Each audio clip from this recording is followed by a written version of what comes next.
Headline news for Wednesday, September 14, from Westfair Communications, publisher of the Westchester and Fairfield County Business Journals and westfaironline.com. I'm Phil Hall, substituting today for Peter Katz. Tuesday was a very bad day on Wall Street, as all three major indexes posted their respective worst daily drops since June 2020.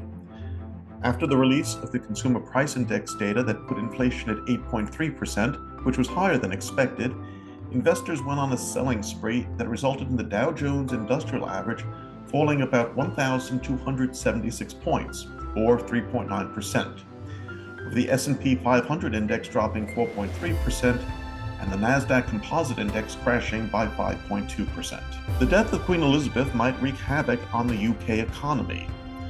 According to a BBC report, financial analysts have said the 10 days of national mourning across the nation, plus the holiday declared for Queen Elizabeth's state funeral on September 19, could impact economic growth and push the UK into a recession sooner than expected. The UK's gross domestic product fell in June due to an extra bank holiday for the Queen's Jubilee, and the Bank of England predicted the nation would be in a recession before the end of the year. The financially troubled Gannett newspaper chain has arranged for the sale of 4 Massachusetts newspapers that were scheduled to be shut down. The newspapers are the Holden Landmark, the Leominster Champion, the Millbury Sutton Chronicle, and the Grafton News, and they are slated to be acquired by Cherry Road Media, which owns approximately 70 newspapers in a dozen states. The terms of the sales have not been disclosed. Ken Starr, the lawyer whose investigation into President Bill Clinton's relationship with White House intern Monica Lewinsky, which led to the president's impeachment, died yesterday at the age of 76, following complications from surgery. Starr first gained national prominence when President Ronald Reagan appointed him to the U.S. Court of Appeals for the District of Columbia Circuit in 1983. But the Clinton investigation made him a public figure. Starr's later career was dogged by controversy.